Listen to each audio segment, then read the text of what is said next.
নমস্কার, fan fiction world চ্যানেলে আপনাদের আবারও স্বাগত জানাই। আসা যাক আজকের গল্পের কথায়।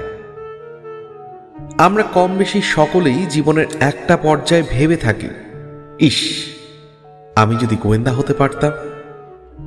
ভাবুন তো, আমরা যদি সত্যি সত্যি এরকম একটা সুযোগ পেয়ে যেতাম তাহলে কেমন হতো। এই গল্পের নায়ক গোয়েন্দা সম্রাটের জীবনেও এইরকমই একটা সুযোগ চলে আসে হঠাৎ করে। সে প্রতিবারের মতোই এই বছরও তার স্ত্রী এবং ছেলেকে নিয়ে চলে আসে তার শ্বশুর বাড়ি শীতলা পুজো উপলক্ষে। সেখানেই শীতলা পুজো, গোপাল পুজো, হরিনাম সংকীর্তন আর সবশেষে রক্ষাকালী পুজো সেরে বাড়ি ফেরার কথা। কিন্তু ঈশ্বরের ইচ্ছে মনে হয় অন্যরকম ছিল। ঘটে যায় দুটো অঘটন। এরপরই সম্রাটের জীবনে চলে আসে একটি স্মরণীয় সুযোগ, যেখানে আমরা দেখতে পাই গোয়েন্দা সম্রাটের আবির্ভাব। আর কিছু বলবো না, শান্ত মনে কানে হেডফোন দিয়ে শীতের দিনে শুনে ফেলুন লেখক উজ্জ্বল মিত্রের লেখা গোয়েন্দা কাহিনী সোনার গোপাল। গল্পটি মন দিয়ে শুনে কমেন্টের মাধ্যমে অবশ্যই জানাবেন কেমন লাগলো। শুরু হচ্ছে আজকের গল্প সোনার গোপাল।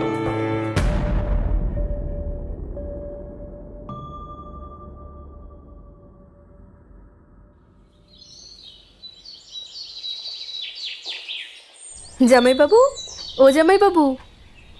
সকাল 7:30। চা খেয়ে সবে কাপটা রেখেছি। শাম্পির ডাকে ফিরে তাকিয়ে উত্তর দিলাম, আরে শ্যাম যে, গুড মর্নিং। তো বলো, কেমন আছো? ভালো, তোমরা কেমন আছো? ওই চলে যাচ্ছে কোনো রকম। যা গরম পড়েছে তাতে ভালো থাকার উপায় আছে কি? তা কাল রাতে তোমায় দেখলাম না যে? রাতে? ও, রাতে তো আমি পড়তে গিয়েছিলাম। তোমরা কাল কত রাতে এসেছো? আর বলো না, বাড়ি থেকে রওনা দিয়েছি সেই সন্ধ্যে 7টায়। এখানে পৌঁছেছি কখন জানো? পাক্কা 10টায়। যা, সে কি এত সময় লাগলো? আরে ভোট আসছে না, নতুন রাস্তা তৈরি হচ্ছে, তাই জ্যামে আটকে পড়েছিলাম। ও আচ্ছা, শোনো না, বাবা ডাকছে তোমায়। কেন গো, এত সকাল সকাল? তা আমি বলতে পারবো না, তবে হাতে কি সব কাগজপত্র দেখলাম যেন। আরে উঠে একটু দেখেই এসো না। এই পুচকিদি, বাবু কোথায় রে? পুচকি হলো পিঙ্কির ডাক নাম, আর বাবু হলো আমার ছেলে। আর শাম্পি আমার জ্যাঠতো শালি, মাধ্যমিক দিল এবার। প্রায় মাস দুয়েক পর বউ ছেলেকে নিয়ে কাল রাতে এসেছি শ্বশুরবাড়িতে। আজ থেকে পুরো 1 সপ্তাহ ধরে এ পাড়ায় উৎসবের মেজাজ চলবে। শীতলা পুজো, যাত্রা, গোপাল পুজো, হরিনাম সংকীর্তন, মালসা ভোগ, আর শেষ দিনে খিচুড়ি এবং সারা রাত রক্ষাকালী পুজো হয়ে উৎসব শেষ হবে। পিঙ্কির সাথে আমার বিয়ে হয়েছে এই 4 বছর হলো। বিয়ের পর থেকে প্রতি বছর এই সময় ওকে নিয়ে এখানেই আসি। যাই হোক, শ্যামের কথা শুনে উঠে ওদের ঘরে গিয়ে দেখি জেঠিমা ঠাকুর ঘরে পুজো দিচ্ছেন, জেঠু ঘরে নেই। আমায় দেখে জেঠিমা বললেন, আরে সম্রাট, এসো বাবা, বসো। শ্যাম তো এক্ষুনি তোমাদের ওদিকে গেল। হ্যাঁ দেখা হয়েছে, কিন্তু জেঠু কোথায়? জেঠু বাজারে গেছে, এসে পড়বে এক্ষুনি। তুমি বসো। তারপরেই হাসতে হাসতে শ্যাম ঘরে ঢুকলো। কি কেমন দিলাম? April fool. দেখেছ, একদমই খেয়াল নেই যে আজ 1 এপ্রিল। হঠাৎ কানে এলো ঢাক, কাসর আর শঙ্খের আওয়াজ। সঙ্গে সঙ্গে শ্যাম আমার হাত ধরে টানতে টানতে বলল, চলো চলো, ঠাকুরতলায় ঠাকুর এসে গেছে, দেখবে চলো। শ্যামদের ঘরের পেছনে একটু গেলেই ঠাকুরতলা। দুর্গাপুজো, কালী পুজো থেকে শুরু করে বছরের সব পুজো এখানেই হয়। আর সকালে একটা প্রাইমারি স্কুলও বসে। পাশেই ছোট্ট একটা মন্দির, সেখানে স্থাপিত শিবলিঙ্গ আর গোপাল। নিত্য পুজো হয়। খুবই জাগ্রত এবং জনপ্রিয় দেবতা। মন্দিরের লাগোয়া কিশলয় সংঘ ক্লাব। এই ক্লাব আর ঠাকুরতলার পুরো জমি নাকি আগে আমার শ্বশুরদেরই সম্পত্তি ছিল। পাড়ার উন্নয়নের স্বার্থে তারা এই জমি দান করেছিলেন। দেখলাম ক্লাবের ছেলেরা একটা ছোট গাড়িতে করে শীতলা প্রতিমা নিয়ে এসেছে। আমার শ্বশুরেরা এই পাড়ার সবচেয়ে পুরনো বাসিন্দা, তাই এদের খুব প্রতিপত্তি। এখন যে পুজোটা হচ্ছে, আমার শ্বশুর তার সেক্রেটারি আর শ্যামের বাবা প্রেসিডেন্ট। এরপর দেখলাম দণ্ডি কাটা শুরু হয়ে গেছে। একটু দূরের বটতলা থেকে পুরুষ ও মহিলারা দণ্ডি কাটতে কাটতে ঠাকুরতলা পর্যন্ত যাচ্ছে। দণ্ডি কাটা শেষ হলে শুরু হলো ধুনো পোড়ানো। যারা দণ্ডি কেটেছে তারাই লাইন দিয়ে ঠাকুরতলায় বসে পড়েছে। সকলের মাথায় আর দু হাতে একটি করে মোট 3টে মালসা। তার মধ্যে কুল কাঁটা, বেল কাঁটা এবং তালপাতা সহযোগে ধুনো জ্বলছে। ব্যাপারটা বলতে যতটা সহজ, করাটা ঠিক ততটাই কঠিন। প্যান্ডেলের কেন্দ্রস্থলে কাঠ, বাঁশ, কাপড় আর ফুল দিয়ে একটা ছোট্ট মন্দিরের মতো কাঠামো তৈরি করা হয়েছে।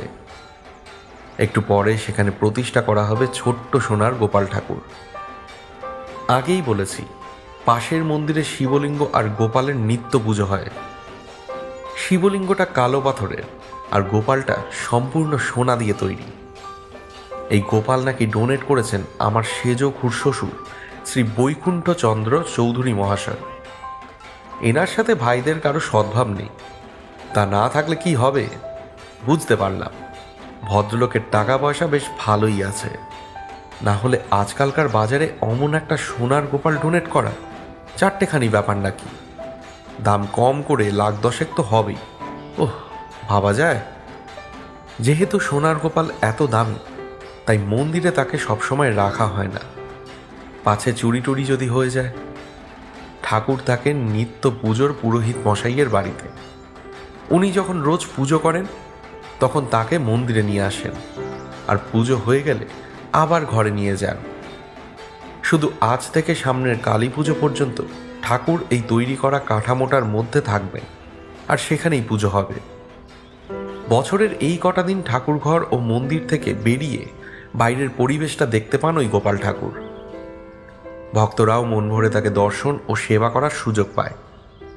মহা সমারোহে গোপালকে নিয়ে এসে প্রতিষ্ঠা করা হলো। শুরু হলো পুজো। কিছুক্ষণ পুজো দেখার পর আমরা ঘরে চলে এলাম। সারাদিন এদিক ওদিক কাটিয়ে রাত 11টায় সবাই মিলে এলাম যাত্রা দেখতে। তারপর যাত্রা দেখে বাড়ি ফিরে ঘুম।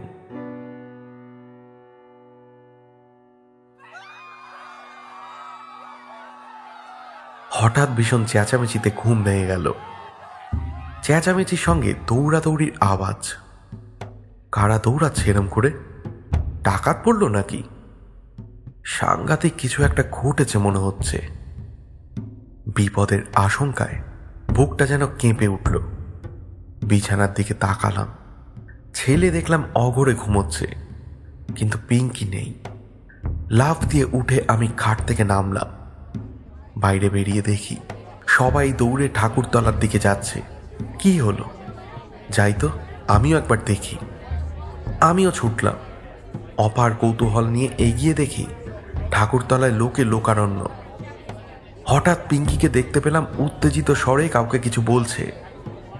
পাশেই আমার শাশুড়ি দাঁড়িয়ে আছেন। তাড়াতাড়ি কাছে গিয়ে পিঙ্কিকে জিজ্ঞেস করলাম, এই কি হয়েছে গো? দেখো না, শিখা গায়ে আগুন দিয়েছে। শিখা? সে আবার কে? গায়ে আগুনই বাতিল কেন? এরকম নানা প্রশ্ন আমার মনে উদয় হলো, কিন্তু কিছু জিজ্ঞেস করার আগেই আমার শাশুড়ি মা বলে উঠলেন, তুই কি করে বুঝলি ও গায়ে আগুন দিয়েছে? লেগেও তো যেতে পারে। আরে লেগে গেলে তো চেঁচাতো। চারিদিকে এত লোক, কেউ কি ছুটে আসতো না ওকে বাঁচাতে?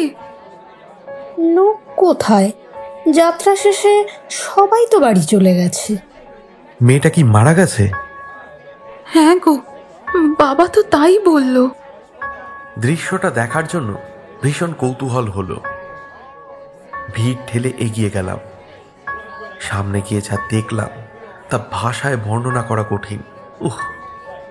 এ দৃশ্য চোখে দেখা যায় না, বীভৎস বললেও কম বলা হয়। একটা আধপোড়া মেয়ের বডি উপর হয়ে পড়ে আছে, বেঁটে মোটাসোটা একটা শরীর, পরনে বোধহয় শাড়ি ছিল যা এখন পুড়ে ছাই। মুখটা কাত হয়ে আছে, নিস্তেজ, কোনো সার নেই। বডিটা ঠিক মা শীতলার পায়ের কাছে পড়ে আছে। পাশে গড়াগড়ি যাচ্ছে লম্বা পেতলের একটা সপ্ত প্রদীপ, তেল ছিটিয়ে আছে চারিদিকে। আমার মনে হলো জ্বলন্ত প্রদীপ থেকেও আগুনটা লাগতে পারে। রাতে দেখেছিলাম প্রদীপটা জ্বলছিল। চামড়া পোড়া একটু কটু গন্ধ বাতাসে ছেয়ে আছে। একজন বয়স্কা মহিলা হাউ হাউ করে কাঁদছেন, সম্ভবত শিখার মা। তার হাত ধরে রয়েছেন আর একজন মহিলা। আমার শ্বশুরকে দেখতে পেলাম সামনে দাঁড়িয়ে ভিড় নিয়ন্ত্রণ করছেন। ভিড়ের মধ্যে কয়েকজন যাত্রাপালার অভিনেতাকেও দেখতে পেলাম তাদের মধ্যে। তারা এখনো চলে যেতে পারেননি, দাঁড়িয়ে বাস্তবের যাত্রাপালা দেখছেন। আর একবার পোড়া বডিটার দিকে চোখ গেল। উফ, কি বিচ্ছিরিভাবে পুড়েছে মেয়েটা। গায়ের চামড়া সাদা হয়ে গাছের ছালের মতো আলগা হয়ে ঝুলছে। ঠোঁটটাও পুড়ে ভীষণভাবে ফুলে রয়েছে। মাথার চুলগুলো পুড়ে ছাই হয়ে গেছে। না, আর এখানে থাকা যাবে না। আমি পুনরায় ভিড় ঠেলে পিছনে গিয়ে একটা দেওয়াল ধরে নিজেকে সামলালাম। ঘরে ফিরে এসে ঢক ঢক করে এক গ্লাস জল খেয়ে আবার শুয়ে পড়লাম ছেলের পাশে। শুয়ে শুয়ে নানা প্রশ্ন মাথায় ঘুরপাক খেতে লাগলো। মেয়েটা কি সুইসাইড করলো, নাকি এটা নিতান্তই একটা দুর্ঘটনা? পুজোটা হবে তো, নাকি বন্ধ হয়ে যাবে আবার? ইস, কত বড় পুজো, কত লোকের কত দিনের পরিশ্রম। সকাল 7টার সময় পিঙ্কি চা নিয়ে ঘরে ঢুকলে জিজ্ঞেস করলাম, পুজোটা আর হবে না বন্ধ হয়ে যাবে? না না, এটা 12 পুজো, বন্ধ হবে না। কিন্তু ওদিকে যে আরেক কেলেঙ্কারি হয়ে গেছে। আবার কি হলো? গোপালটা নাকি চুরি হয়ে গেছে। সে কি, ওই সোনার গোপালটা? আসতে বলো, কেউ শুনে ফেললে মুশকিল হবে। কেউ জানে না? তাহলে তুমি জানলে কি করে? বাবার থেকে গো।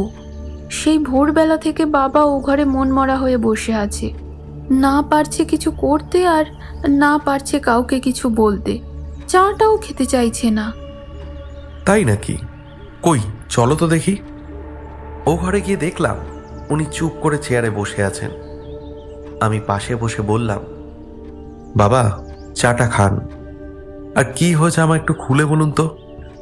ধীরে ধীরে চায়ে একটা চুমুক দিয়ে উনি আপন মনেই বললেন, পরিস্থিতি খুব খারাপ, কি যে হবে বুঝতে পারছি না। আচ্ছা বাবা, বলছি আপনাদের এই পুজোটা কত বছরের পুরনো? তা ধরো 40 বছর তো হবেই। আমি তখন খুব ছোট, স্কুলে পড়ি। আমাদের বাবা ঠাকুরদারা মিলে এই পূজাটা শুরু করেছিল। তখন পুজো অন্যরকম ছিল। তখন পুজোর পুরো খরচাই ছিল আমাদের পরিবারে। 3 দিন ধরে যাত্রা হতো, নাম কীর্তন হতো 48 প্রহর। সেটা এখন 24 প্রহর এসে দাঁড়িয়েছে। এখন যাত্রাও তো মাত্র একদিন হয়। আর আমি শুনেছি এই সব ক্লাবের জমি টমিও নাকি আপনাদের ছিল। হ্যাঁ, এই ঠাকুরতলা, মন্দির, ক্লাব সংলগ্ন যত জমি সব আমাদের ছিল। এখন তো পুজোর দায়িত্ব সব আপনাদের উপর। তা যা বলেছ। পুজোর প্রেসিডেন্ট নদা আর আমি সেক্রেটারি। হাতের দায়িত্ব নিয়ে তো যত জ্বালা। কেন জ্বালা হতে যাবে কেন? উনি কিন্তু চুপ করে গেলেন। বুঝতে পারলাম জামাইয়ের সাথে অন্য সব কথা বললেও সমস্যার ব্যাপারে আলোচনা করতে দ্বিধাবোধ করছেন। সংকোচ না করে বলতে পারেন, বাবা আমি কাউকে কিছু জানাবো না। আর সমস্যা চেপে রাখলে কখনো সমাধান হয় না। বলে দেখুন, মনটা হালকা লাগবে। কি আর বলবো তোমায়, তুমি বাড়ির জামাই। অবশ্য এখন তুমিও আমাদের পুজোর একজন সদস্য, তাই বললেও অসুবিধে নেই। তবে কথাটা পাঁচ কান করো না। এরকম ঘটনা যে ঘটতে পারে তা আমি কল্পনাও করতে পারিনি। আচ্ছা বেশ, বলবো না কাউকে, আপনি বলতে পারেন। আমাদের ইষ্ট দেবতা গোপালের বিগ্রহটা চুরি হয়ে গেছে। ভাবতে পারো, এত জাগ্রত আমাদের আরাধ্য গোপাল আর নেই। আচ্ছা, আপনি বলছেন কাউকে না বলতে, কিন্তু সবাই গিয়ে যখন দেখবে গোপালটা নেই, সবাই তো প্রশ্ন করবে। এখানেই তো চোর বিরাট একটা চালাকি করেছে। আসল গোপালের জায়গায় হুবহু আর একটা পিতলের গোপাল রেখে গেছে, যাতে কেউ বুঝতে না পারে। তাহলে আপনি কি করে বুঝলেন যে গোপালটা চুরি হয়েছে? আমি তো বুঝতে পারিনি। ভোরবেলা শিখার ওই দুর্ঘটনার পর পুরোহিতমশাই এসেছিলেন গোপালকে চান করিয়ে পুজো দিতে। তখন ব্যাপারটা বুঝতে পেরে উনি আমায় বললেন। উনি কি শিওর যে গোপালটা চুরি হয়েছে? প্রথমে আমার মনেও এই প্রশ্ন জেগেছিল, পরে ভাবলাম চুরি না হলে কেন শুধু শুধু উনি বলবেন।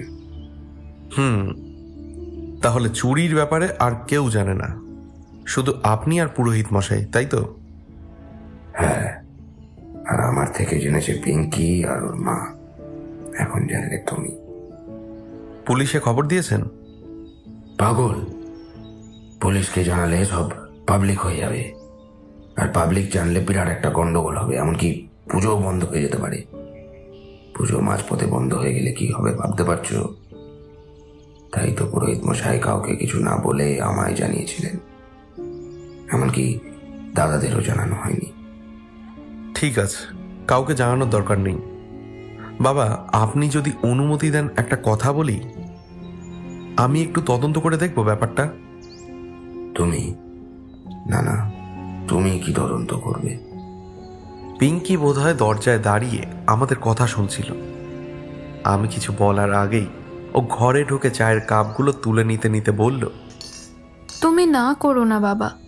দেখনি সারাদিন ধরে তোমার জামাই গোয়েন্দা বইগুলো কিভাবে গেলে, আর টিভির ডিটেকটিভ প্রোগ্রামের প্রশ্নগুলোরও কি অনায়াসে উত্তর দিয়ে দেয়। একবার তো গোয়েন্দাগিরি করে আমাদের পাশের বাড়ির গয়না চোরও ধরে দিয়েছিল। পিঙ্কির কথা শুনে শ্বশুরমশাই সোজা হয়ে বসে বললেন, পারবে আমাদের গোপালকে উদ্ধার করতে? পারবে? পারবো কিনা জানি না, তবে চেষ্টা করে তো দেখতে পারি।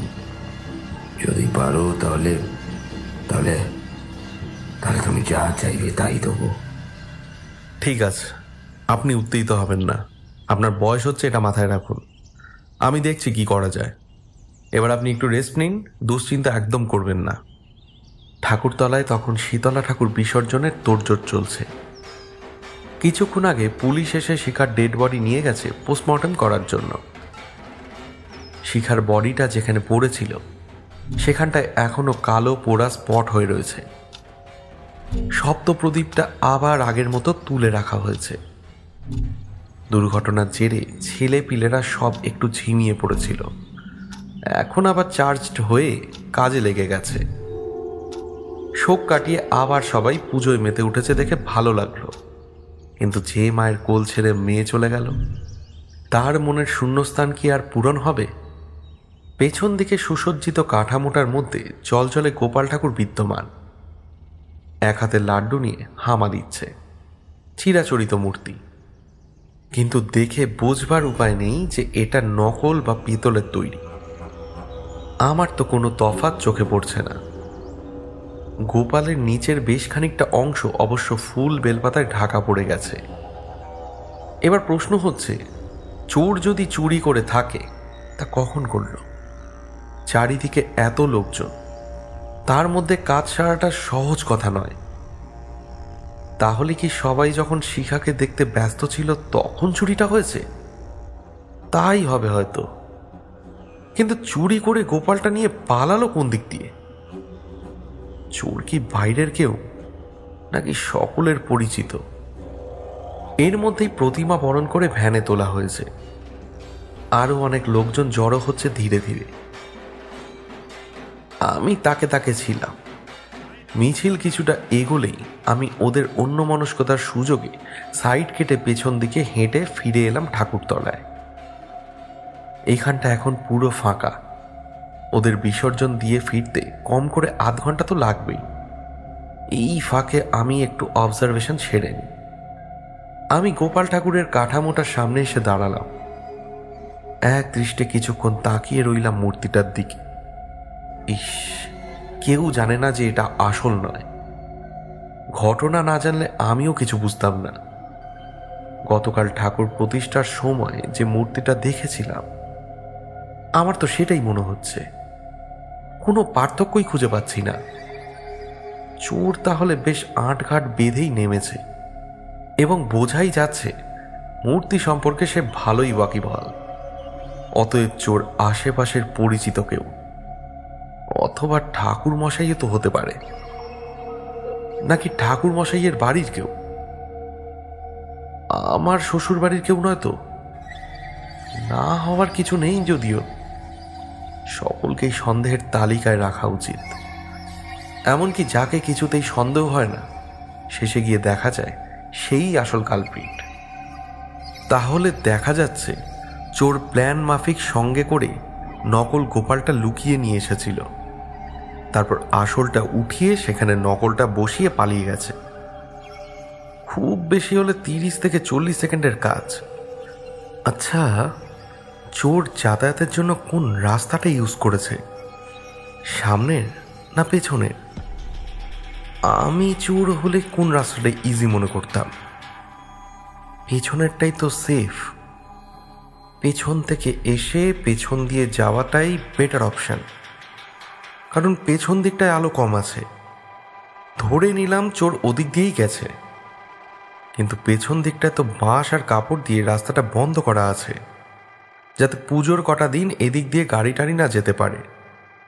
মূর্তিটার সঙ্গে করে নিয়ে এখান থেকে যেতে গেলে চোর বাবাজিকে বেশ খানিকটা কসরত করে বাঁশ ডিঙিয়ে কাপড় সরিয়ে যেতে হবে।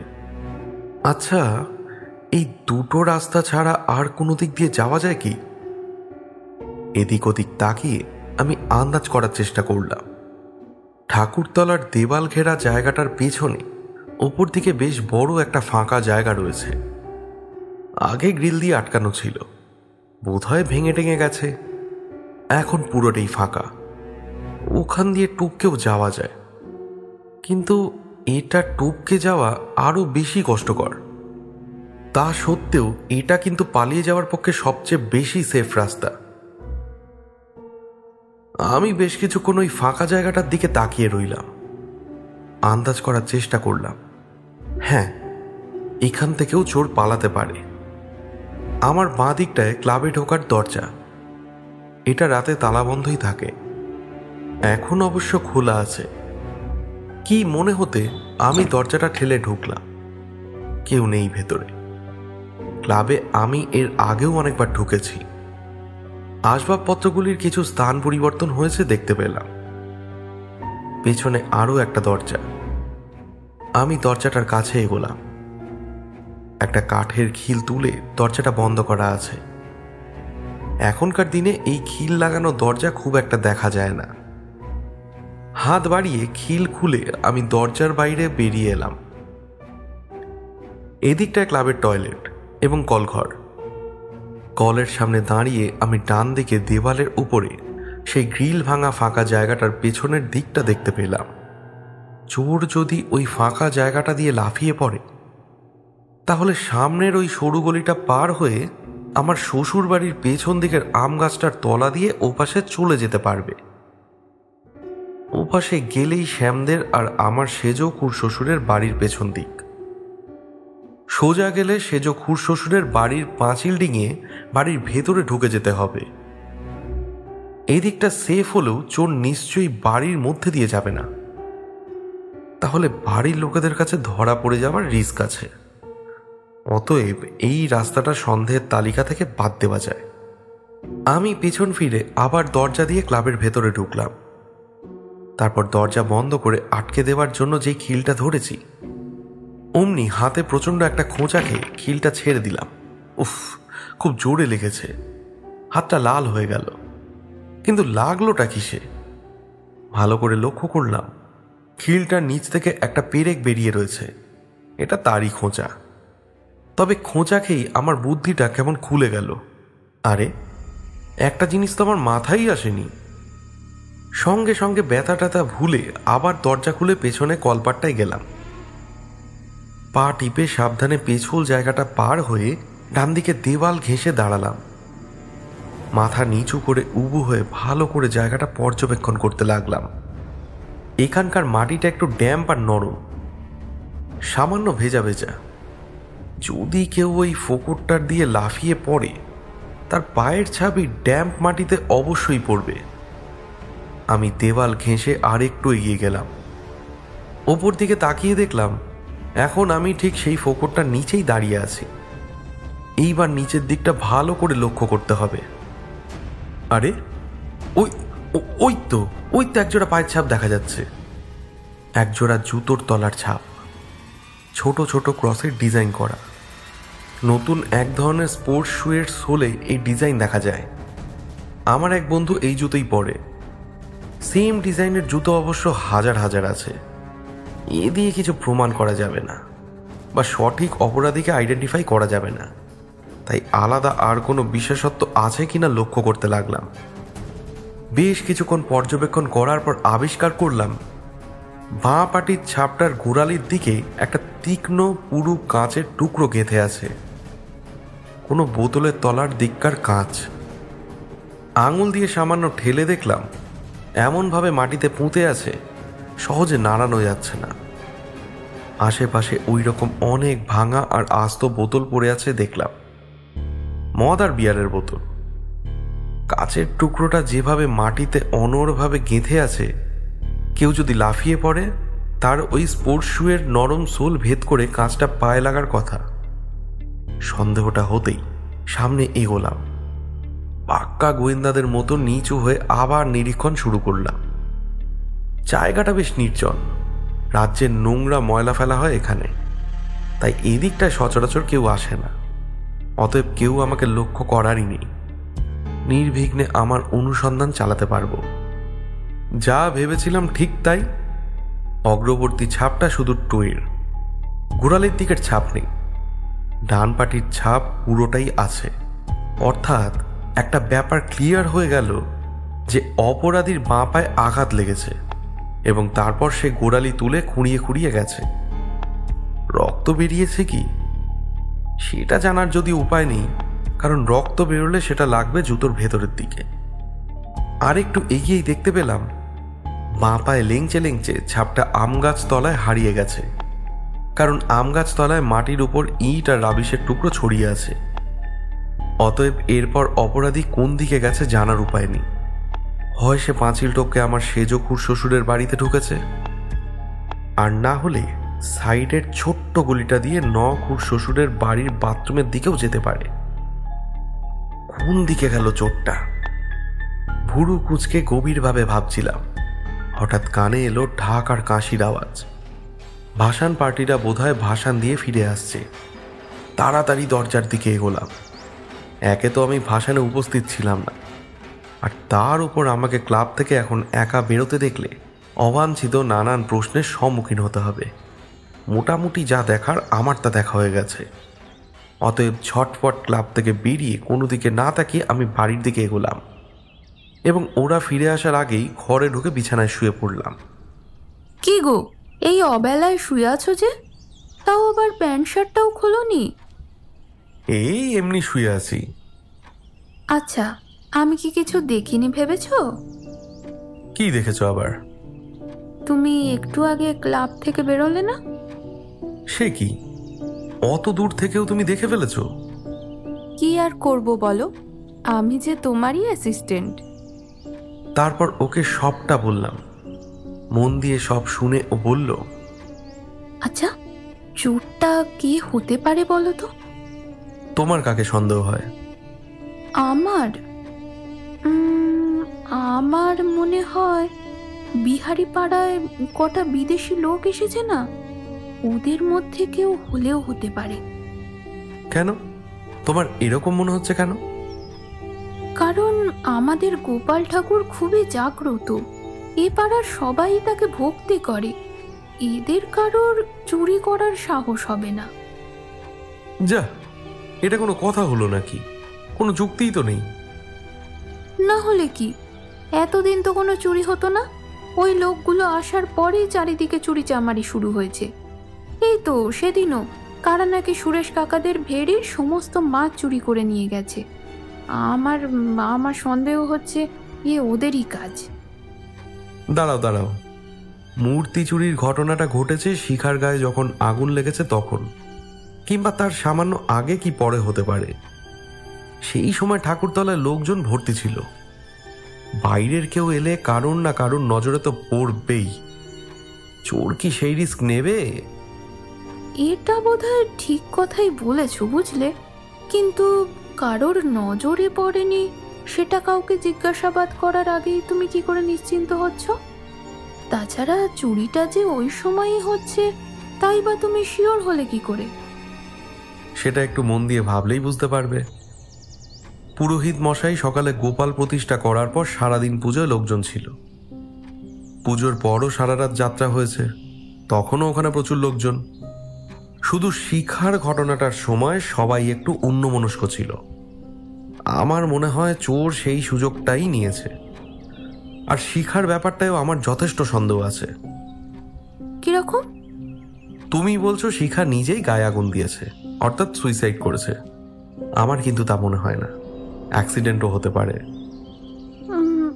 কি দেখে তুমি এটা বলছো? দেখো, কেউ যদি সুইসাইড করে সে সাধারণত প্রকাশ্য জায়গা বেছে নেয় না, সে কোনো আড়ালে আবডালে সেটা করার চেষ্টা করে, তাই নয় কি? তা ঠিক, কিন্তু শিক্ষার ক্ষেত্রে সবকিছু দুয়ে দুয়ে চার করলে হবে না। মানে ঠিক বুঝতে পারলাম না। তার আগে বলো তো, তুমি কি শিখাকে চেনো? না। চেনো? আমি চিনি? কিভাবে বলো তো? ভুলে গেলে? আগে একবার আমরা যখন এসেছিলাম তুমি ওই বারান্দায় বসেছিলে, একটা মেয়ে এসে হঠাৎ তোমায় প্রপোজ করেছিল, বলেছিল আমায় বিয়ে করবে, মনে পড়ছে? এইবার মনে পড়ে গেল। বছর খানেক আগে একবার এখানে এসেছিলাম, তখনই ওই হাস্যকর ঘটনাটা ঘটেছিল। মেয়েটা আসলে ছিল বিয়ে পাগলি, সুন্দর ছেলেদের দেখলেই বলতো আমায় বিয়ে করবে। আসলে ওই পুড়ে যাওয়া মুখ দেখে চিনতে পারিনি। বিস্ময় কণ্ঠে বললাম, হ্যাঁ সেই পাগলি মেয়েটা তো। হ্যাঁ, সেই মেয়েটা। ওর মাথাটা একটু ডিস্টার্ব ছিল, অতএব ওর ক্ষেত্রে বলা যায় না যে আড়াল আবডাল বেছে নিয়ে ও সুইসাইড করবে। তবু আমার মনে হয় না যে এটা সুইসাইড, হয় অ্যাক্সিডেন্ট, আর না হলে কি? না হলে মার্ডার। কি বলছো তুমি? আচ্ছা দেখো, শিখার বডিটা ওইভাবে উপুর হয়ে পড়েছিল, আর ঠিক পাশেই সপ্ত প্রদীপটা গড়াগড়ি খাচ্ছিল।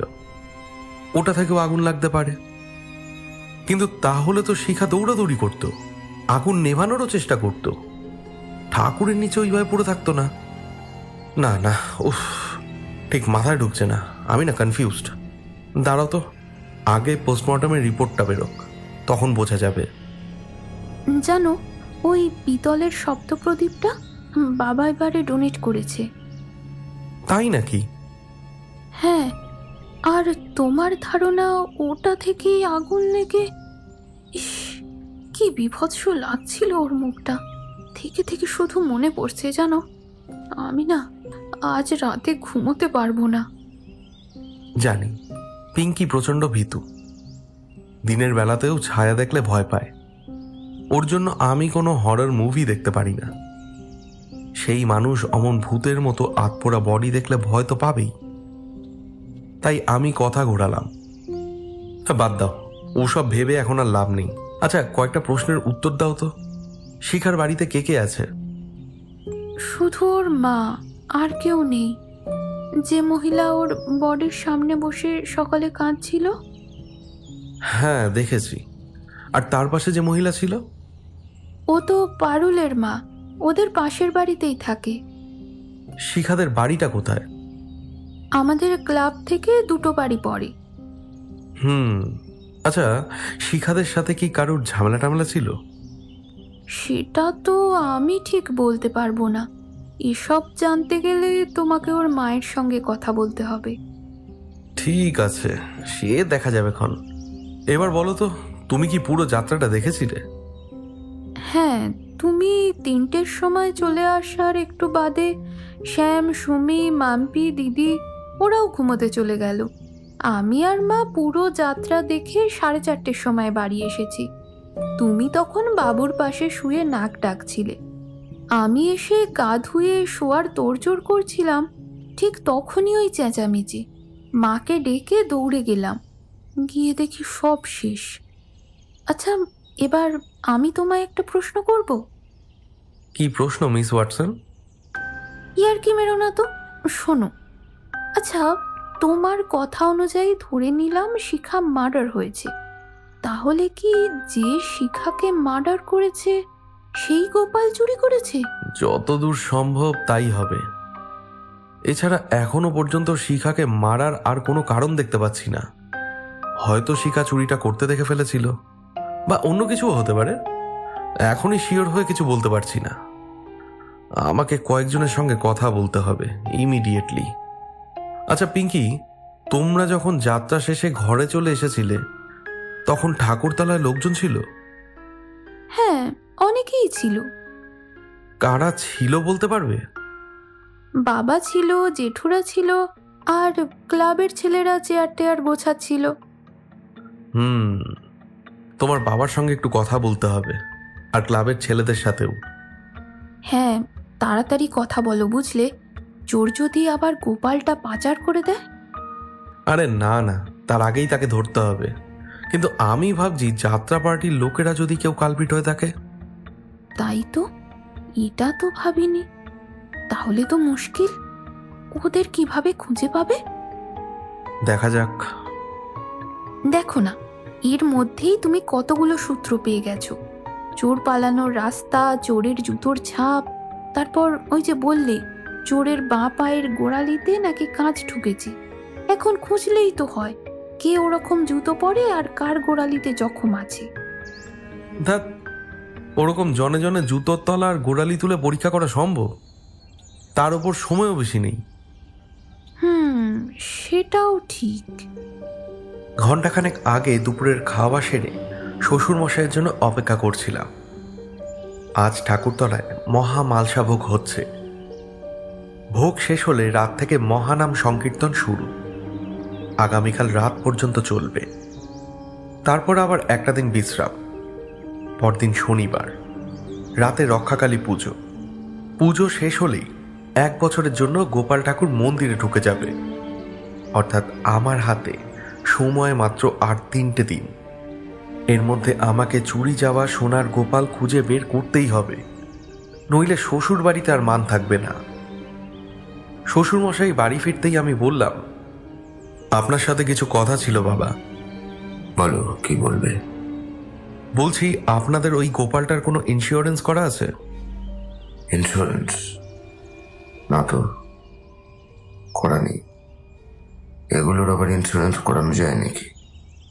হ্যাঁ, করা যায় বলেই তো বলছি। কখনো চুরি টুরি হলে বা আগুনে পুড়ে গেলে জিনিসের যা দাম তার কিছু % টাকা তো রিটার্ন পাওয়াই যায়। এখন আর বলে কি হবে, যা যাওয়া তা তো গেছে। এখনই অত নিরাশ হবেন না, আমি যথাসাধ্য চেষ্টা করছি। আচ্ছা বাবা, একটা কথা জিজ্ঞেস করছি, যখন শিখার কেসটা ঘটলো আপনি তখন কোথায় ছিলেন? আমি তখন ক্লাবে ছিলাম। তার কিছুক্ষণ আগেই যাত্রা শেষ হয়েছে, সবাই যে যার বাড়ি চলে গেল। আমি ক্লাবের ভেতরে যাত্রা পার্টিদের পেমেন্ট করছিলাম। আপনার সাথে আর কে কে ছিল? ক্লাবের কয়েকজন ছেলে ছিল, নদা ছিল আর শেষদা। না, শেষদা তখন বেরিয়ে গেছে। যাত্রা পার্টির কি কেউ বাইরে ছিল, লক্ষ্য করেছেন? না, ওরা সবাই তখন আমার কাছ থেকে পেমেন্ট নিতে ব্যস্ত। ও হ্যাঁ, কয়েকজন ওই বাক্স প্যাটরা গোছাচ্ছিল। ভোরের বাস ধরে ফেরত যাবে তারা সকলে। তাহলে ঠিকই ভেবেছি, যা ঘটার ওই সময়ই ঘটেছে। তারপর কি হলো বলুন। তারপরই তো হঠাৎ বাইরে থেকে চিৎকারের চেঁচামেচির আওয়াজ শুনতে পাই। দৌড়ে গিয়ে দেখি শিখা উপর হয়ে পড়ে আছে, গায়ে তখন আগুন জ্বলছে, অথচ নড়াচড়া করছে না। আমি তাড়াতাড়ি একটা মোটা বস্তা চাপা দিয়ে আগুনটা নেভাই। তার আগে অবশ্য শিখা মারা গিয়েছিল। আগুন কি প্রদীপটা থেকে লেগেছিল? একটু ভেবে বলতে পারবেন? দেখে তো তাই মনে হচ্ছিল, কিন্তু আমি এটা কিছুতেই বুঝতে পারছি না। আগুন লাগার সঙ্গে সঙ্গে শিখা চেঁচালো না কেন? তাহলে হয়তো এটা বেঁচে যেত। আচ্ছা, আপনি শিখার মাথায় বা কপালে বা অন্য কোথাও কোনো আঘাত দেখতে পেয়েছেন? তা তো লক্ষ্য করিনি। আচ্ছা, তুমি ঠিক কি জানতে চাইছো বলো তো? শিখাকে নিয়ে এত প্রশ্ন কেন? আসলে শিখাকে উপুর হয়ে পড়ে থাকতে দেখে আমার বড্ড সন্দেহ হচ্ছে। হয়তো শিখাকে কেউ আঘাত করায় ও অজ্ঞান হয়ে যায়, বা মারাও যেতে পারে। তারপর আগুনটা লাগে বা কেউ লাগিয়ে দেয়। অজ্ঞান হয়ে যাওয়ার জন্যই ও চেঁচাতে পারেনি। ঠিক আছে, পোস্টমর্টম রিপোর্টটা বেরোলে সব ক্লিয়ার হয়ে যাবে। কিন্তু শিখাকে কে আঘাত করতে যাবে আর কেন? হয়তো মূর্তিচোর। আমার কথা শুনে উনি চেয়ারে সোজা হয়ে বসলে, চোখ দুটো বড় বড় হয়ে গেল। আচ্ছা, কে প্রথম শিখাকে জ্বলন্ত অবস্থায় দেখেছিল বলতে পারবেন? আমি চিৎকার শুনে বাইরে এসে পারুলের মাকে দেখি। ওই প্রথম শিখাকে দেখতে পেয়েছিল। চেঁচাতে চেঁচাতেই পারুলের মা অজ্ঞান হয়ে যায়। তারপর ধীরে ধীরে লোকজন জড়ো হয়। লোকজনদের মধ্যে আপনি কোনো বাইরের লোক মানে বেপারার লোককে দেখেছেন? না তো। দুর্ঘটনার আগে যাত্রা যখন হচ্ছিল তখন? একটু ভেবে বলুন তো। বেশ কিছুক্ষণ ভেবে উনি বললেন, আমার চোখে তো সেরকম কিছু কেউ পড়েনি। ঠিক আছে, এবার আপনি বলুন তো, আপনার কাউকে সন্দেহ হয় কিনা? কিসে? শিখাকে মারার? হ্যাঁ, অথবা মূর্তিচোরের ব্যাপারে? খানিক চুপ করে থেকে উনি উত্তর দিলেন, সত্যি কথা বলতে শিখাকে চিৎকার বা নড়াচড়া করতে দেখে আমারও প্রথমে একটু সন্দেহ হয়েছিল, কিন্তু এত গভীরভাবে নিইনি। আর মূর্তি চুরির ব্যাপারটা মাথায় কিছু আসছে না। যাত্রা পার্টির কেউ কি করতে পারে? মনে হয় না। ওরা তখন সবাই ক্লাবের ভেতরে আমার চোখের সামনেই ছিল। ঠিক আছে, আমাকে কয়েকজনের সাথে একটু কথা বলতে পারবেন? কটা প্রশ্ন করার ছিল।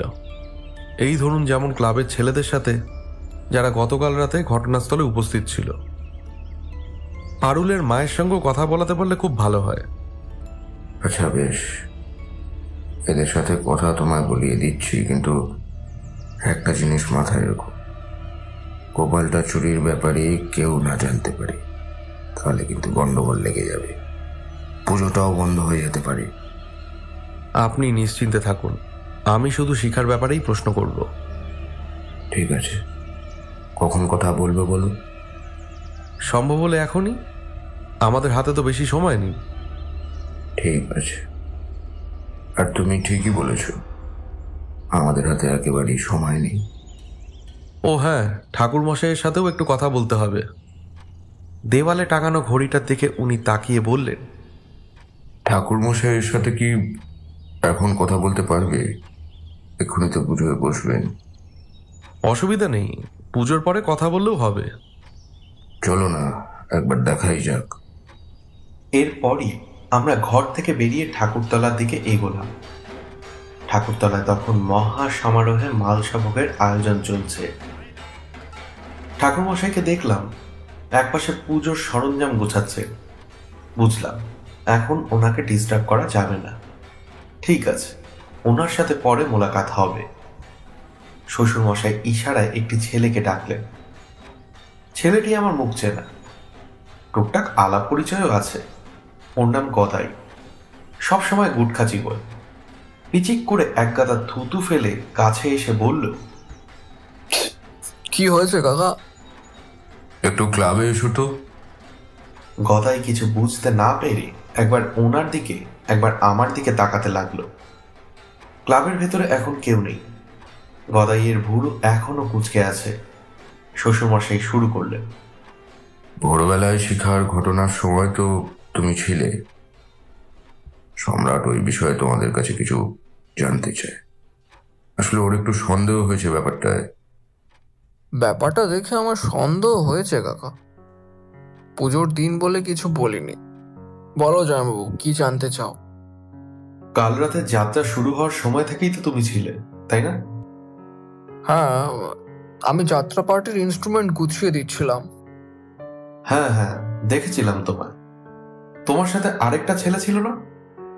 হ্যাঁ, শ্রীমন্ত ও অনুষ্ঠান শেষ হওয়া পর্যন্ত আমার সাথেই ছিল। যাত্রা শেষ হলেও বাড়ি চলে যায়। আমি তারপরেও ছিলাম। আচ্ছা, একটা কথা একটু ভেবে বলো তো, গতকাল রাতে বা ভোরের দিকে এখানে কোনো অচেনা বা বেপারার লোককে দেখেছো? কি করে বলি বলো তো, এত লোকজন এসেছিল। তবু তাদের মধ্যে অচেনা কেউ তোমার নজরে পড়েছে? ও কোনো জবাব দেওয়ার আগেই কালো করে একটি ছেলে দরজা দিয়ে গদাই গদাই বলে চিৎকার করতে করতে ঢুকলো, আর আমাদের দেখেই থমকে গিয়ে গলার ভলিউম কমিয়ে উঠে বলল, আরে তুই এখানে? আর আমি তোকে খুঁজে বেড়াচ্ছি। চল চল, ঠাকুরদা পুজোয় বসবে। যাচ্ছি, দাঁড়া। তুই আগে এদিকে আয়। পুজো একটু পরে বসলেও চলবে। কেন রে, কোনো প্রবলেম নাকি? না না, শিক্ষার ব্যাপারে জামাইবাবু কয়েকটা কথা জানতে চায়। শিখার ব্যাপারে? আসলে ব্যাপারটা হয়েছে কি, আমার সন্দেহ হচ্ছে শিখা স্বাভাবিকভাবে মরেনি। সেটা নিশ্চয়ই তোমরাও বুঝতে পেরেছ। আমি জানতে চাইছি ওর মৃত্যুর জন্য কেউ দায়ী কিনা। তোমাদের হয়তো কৌতূহল হচ্ছে যে কাজটা তো পুলিশের, আমি এর মধ্যে কি করছি। কিছুই না, আমি জাস্ট একটু ভেরিফাই করে দেখছি। কৌতূহল নিরসন যাকে বলে আর কি। পুলিশের কাজ পুলিশ করুক। বাদ দাও তো পুলিশের কথা। পুলিশের ওপর আমার একদম ভরসা নেই। একদম ঠিক বলেছিস। পুলিশের মতলব শুধু বেআইনি পয়সা খাওয়া। আমি একটু রহস্য ভেদ করার চেষ্টা করছি ভাই, কিন্তু তার জন্য তোমাদের সাহায্য একান্তই প্রয়োজন। অবশ্যই, আমরা তোকে সমস্ত রকম ভাবে সাহায্য করব। ধন্যবাদ। আপাতত কয়েকটা প্রশ্নের উত্তর দাও, তাহলেই হবে। শ্রীমন্ত, তুমি কি কাল কোনো অচেনা লোককে দেখেছো এখানে? অচেনা লোক? হ্যাঁ, দেখেছি। কে? টেরা দাতুজু একটা লোককে স্টেজের পাশে দাঁড়িয়ে থাকতে দেখেছি। আরে ধুর, ওটা তো যাত্রাপালার পরিচালক। আরে আমি কি করে জানবো যে ওটা পরিচালক? ঠিক আছে ছাগল, তুই চুপ করে থাক। শ্রীমন্ত, তুমি কি যাত্রা শেষ হতেই বাড়ি চলে গিয়েছিলে? যাত্রা শেষে আমি আর গদাই ইনস্ট্রুমেন্টগুলো গুছিয়ে দিই, তারপর চেয়ার গুছিয়ে আমরা বাড়ি চলে যাই। আচ্ছা বেশ। গদাই, তখন ওখানে আর কে কে ছিল? নীলকণ্ঠ কাকা, মানে তোমার শ্বশুর ছিল। হ্যাঁ, আর? যাত্রা শেষ হতে বৈকুণ্ঠ কাকা বাড়ি চলে যায়। বলরাম কাকা ছিল। আমাদের মধ্যে পরিতোষ আর রানা। হ্যাঁ, রানাও ছিল। কি ঠিক বলছি তো কাকা? বাইরে কে কে ছিল তা আমি ঠিক বলতে পারবো না, কারণ আমি তখন ওই ঘরে বসে ওই যাত্রা পার্টিদের পেমেন্ট করছি। হ্যাঁ হ্যাঁ ঠিক, সবাই তখন ভেতরে চলে এসেছে। তার মানে বাইরে তখন পুরো ফাঁকা। আচ্ছা, তারপর তোমরা কি করলে? তার কিছুক্ষণ পর পারুলের মায়ের চিৎকার শুনে বাইরে ছুটলাম। কিছুক্ষণ পর মানে কতক্ষণ পর? কি করে বলি, তাও মোটামুটি ওই 2-3 মিনিট হবে। ঠিক আছে, তা বাইরে গিয়ে কি দেখলে? শিখা মাটিতে পড়ে জ্বলছিল। শিখা কি ছটফট করছিল? না। আচ্ছা, পারুলের মা ছাড়া বাইরে আর কেউ ছিল? না। ঠিক বলছো তো? হ্যাঁ, পারুলের মা চিৎকার করতে করতে অজ্ঞান হয়ে গেল, তারপরে সবাই এসেছে। তাহলে কনফার্মড হল কয়েক মিনিটের জন্য ঠাকুরতলা একদম ফাঁকাই ছিল। চোর এই সময়টাই কাজে লাগিয়েছে। কিন্তু শিখা কি চোরকে দেখে ফেলেছিল বলে ওকে মরতে হলো? হতে তো পারে। কিছুক্ষণ চুপ থেকে আবার আমি জিজ্ঞেস করলাম, আচ্ছা, শিখাকে জ্বলতে দেখে তোমরা কি করলে? আমি তো দেখে ভয় পেয়ে গেছিলাম, কি করব বুঝে উঠতে পারছিলাম না। নীলকণ্ঠ কাকা চেঁচিয়ে একটা বস্তা নিয়ে আসতে বলায় পরিতোষ দৌড়ে কোথা থেকে একটা বস্তা নিয়ে এলো। কাকা সেটা শিখার ওপর চেপে ধরলো। আগুন নিভলো বটে, কিন্তু কোনো লাভ হলো না। আচ্ছা, রানা আর পরিতোষ কোথায়? ওদের একটু ডেকে দিতে পারবে? ওদের সাথেও একবার কথা বলতে হবে। দাঁড়াও, আমি এক্ষুনি ওদের ডেকে নিয়ে আসছি। এই দাঁড়াও দাঁড়াও শ্রীমন্ত, 1 মিনিট দাঁড়াও। সবার সামনে চেঁচামেচি করবে না, ওদের আলাদা ডেকে আস্তে করে বলবে, অন্য কাউকে কিচ্ছু বলার দরকার নেই। শ্রীমন্ত মাথা নেড়ে বেরিয়ে গেল। আমি চিন্তায় ডুবে গেলাম। পারুলের মার কাছ থেকে সাবধানে সবটা জানতে হবে। উনি দুর্ঘটনার প্রথম এভিডেন্স।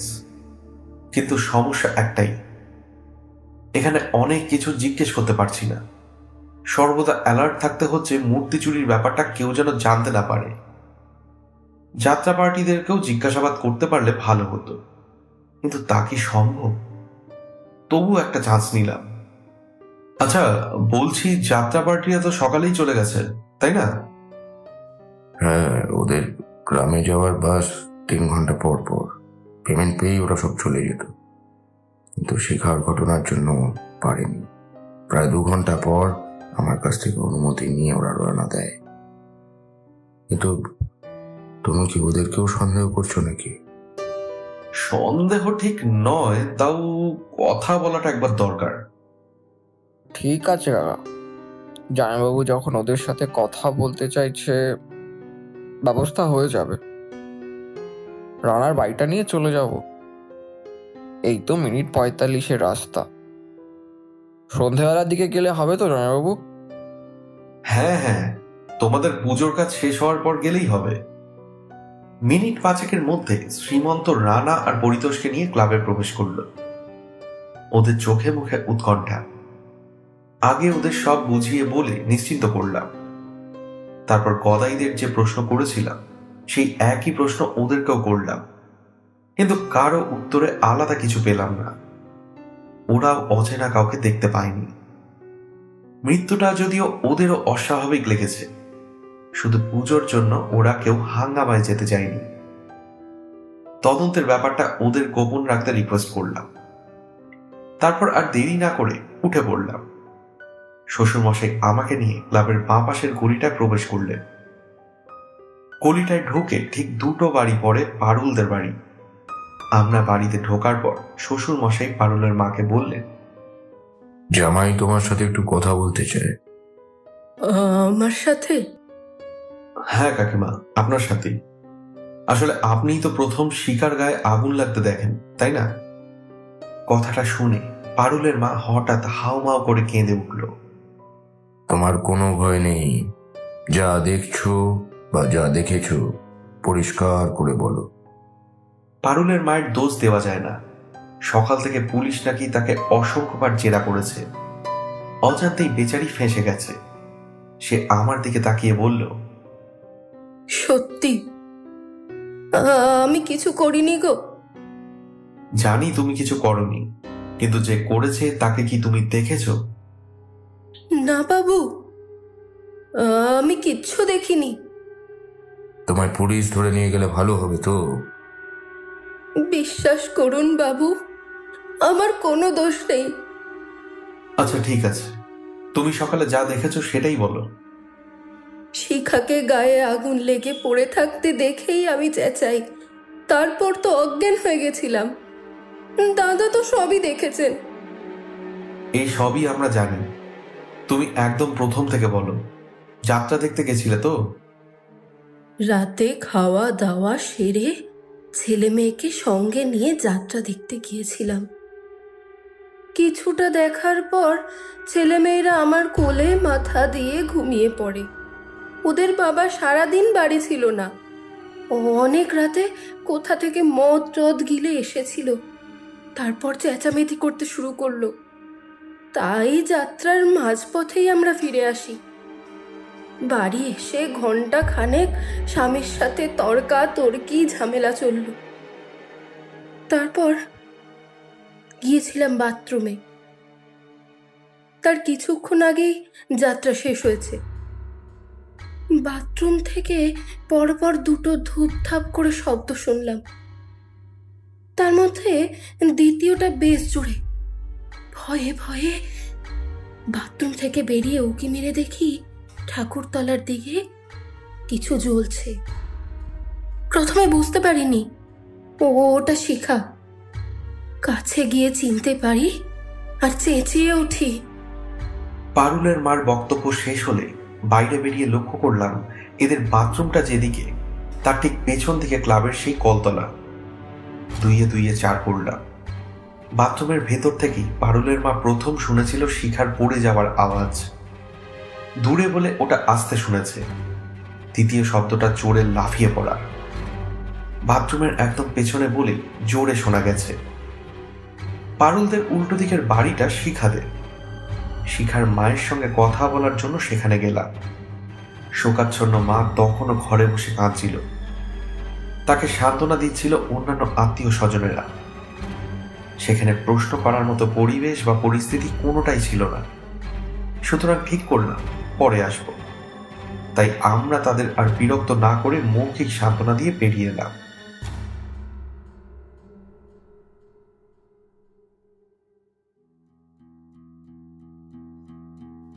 এতক্ষণ শুনছিলেন সোনার গোপাল গল্পের প্রথম পর্ব। কেমন লাগলো সেটা কমেন্টের মাধ্যমে অবশ্যই জানাবেন। শীঘ্রই আমরা আপনাদের জন্য এই গল্পের দ্বিতীয় পর্ব নিয়ে উপস্থিত হব। আজকের গল্পের সূত্রধর এবং কথকের চরিত্রে অভিষেক। গল্পে বিভিন্ন চরিত্রে ছিলেন প্রাহি, দেবস্মিতা, সহেলি, সোনালী, সৃজিত, অর্জুন, সোমজিৎ এবং তানিশা।